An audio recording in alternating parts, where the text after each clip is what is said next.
Por que será que aquilo que é diferente incomoda tanto, não? Crianças portadoras de autismo travam uma luta diária, não só contra suas próprias limitações, mas também contra o preconceito da sociedade. A gente precisa falar disso. Você vai conhecer agora a trajetória de famílias que encontraram forças para vencer as dificuldades e para provar que crianças autistas são capazes de muito mais do que se imagina. Discriminação. De chegar num mercado, ele querer abraçar a pessoa empurrar ele. Bullying. Eu queria fazer uma coisa e eu não conseguia, e depois fiquei bravo. Daí as pessoas riam de você? Algumas vezes sim. Rejeição. Eu perguntei se o Bento era bem-vindo na escola dela e ela não me respondeu. E até violência.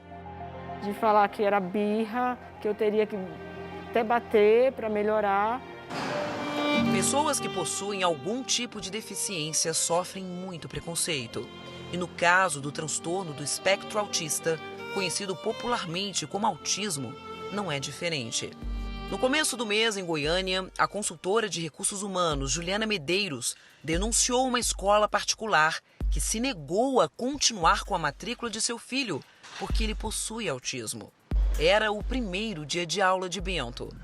Eu deixei às 7h30 no portão e fui trabalhar. Por volta de 9 horas, o meu telefone começou a tocar muito. Era a diretora da escola me questionando da condição do Bento. E eu senti um ar muito arrogante na voz dela. Depois disso, a mãe tentou agendar uma reunião com a diretora e dona da escola. Eu fiz 12 tentativas de ligação e ela também não me atendeu. E aí, nesse momento, eu recebo a devolução do valor pago pela matrícula e logo em seguida veio a devolução da compra dos uniformes. Preconceito ou despreparo? Foi discriminação. Foi crime.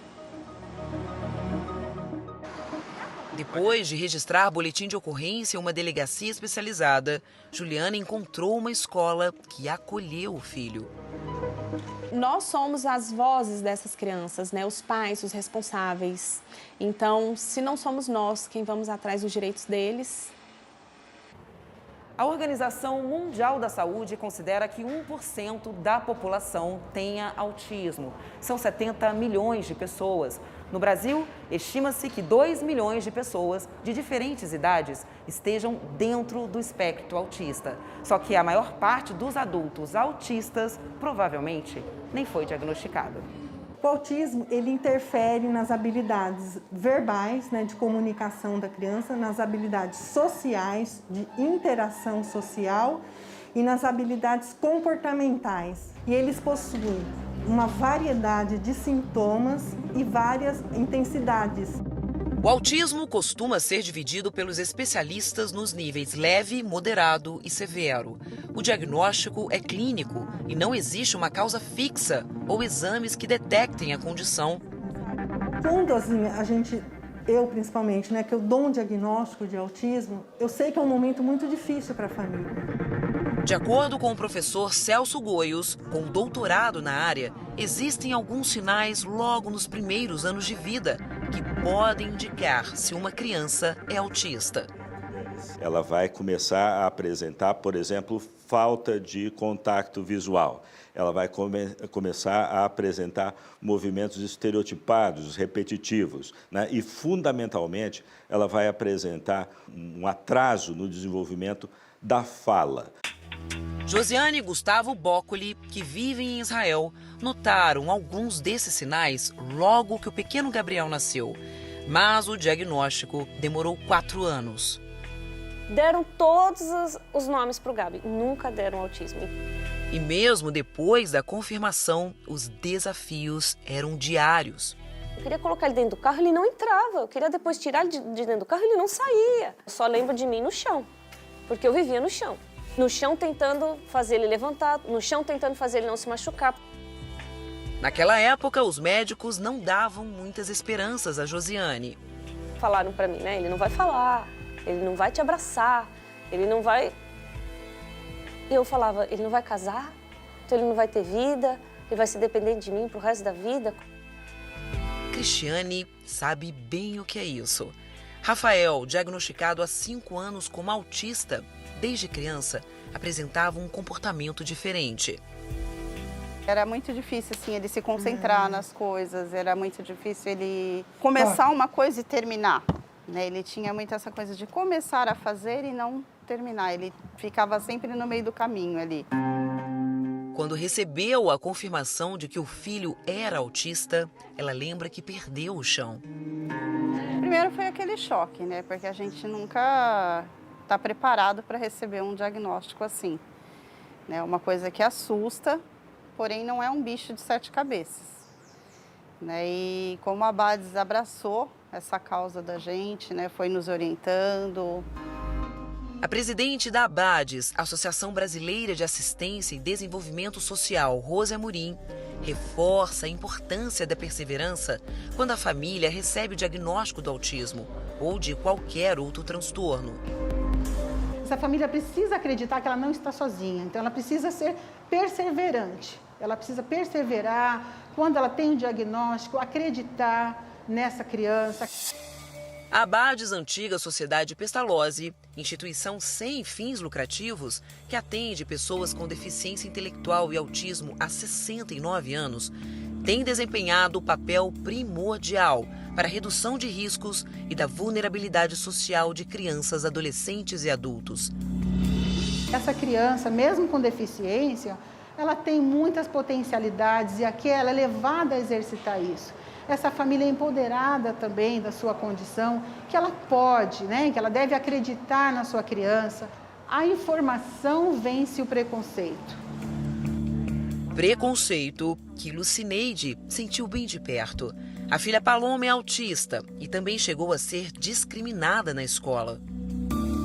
Eu tive que brigar muito, falar, minha filha sim, ela pode ficar na escola, e eles falaram que não, que eu deixasse ela dentro de casa, de preferência trancada. Agora, Paloma recebe o apoio que precisa. E para a felicidade da mãe, a vida dela e de toda a família foi transformada. Na Abades, ela melhorou o comportamento, até a agressividade, a agitação. Hoje eu tenho uma filha totalmente diferente, que está conseguindo cada vez mais coisas, que consegue, sabe, me surpreender a cada dia. Além de Paloma, Gabriel também surpreendeu os pais ao lutar para vencer. A gente começou a ensinar ele que Deus era uma pessoa, que ele poderia conversar com Deus e que Deus estava com ele em qualquer lugar. Quando a gente falava para ele, Gabi, está escrito que tudo é possível que crê. Ele falou, então tá bom, então eu quero estudar naquela escola, então eu quero fazer isso. O Gabi, ele é hoje o que ele quer ser. Gabriel se inspira no pai, ex-jogador de futebol, um dos atletas mais conhecidos de Israel, considerado o melhor jogador de sua temporada no país. E Gabriel já tem um sonho. É ser jogador. Ele não mede esforços para atingir seus objetivos. Eu tô focado também no meu sonho. Tô focado no que eu quero fazer. Não significa que eu não posso ser normal. E mesmo diante das dificuldades, ele descobriu aonde buscar forças. E ele entrava no banheiro, fechava a porta e ele começava, meu Deus, me ajuda, eu não quero estressar, meu Deus, me ajuda a acalmar. Fé ajuda ele nisso, a se controlar. Qualidades que são compartilhadas por outras crianças autistas. Eu vejo um potencial muito grande dela, um amor muito grande a estar na escola, de aprender do jeitinho dela, mas ela tem esse desejo muito grande. Eles fazem a gente enxergar o mundo de outra forma. E a gente consegue enxergar mais o outro. A gente não vive só olhando pra gente, a gente consegue enxergar o outro. Para a família Boccoli, o que poderia ser um problema acabou se transformando em superação. Contrariando as previsões médicas iniciais, Gabriel venceu todas as barreiras do autismo e do preconceito. A gente se apegava aonde? Nessa fé, da palavra de Deus que diz que ele vai mudar. Todas as crianças podem se desenvolver muito. E quando você quer, você tenta com tudo para conseguir.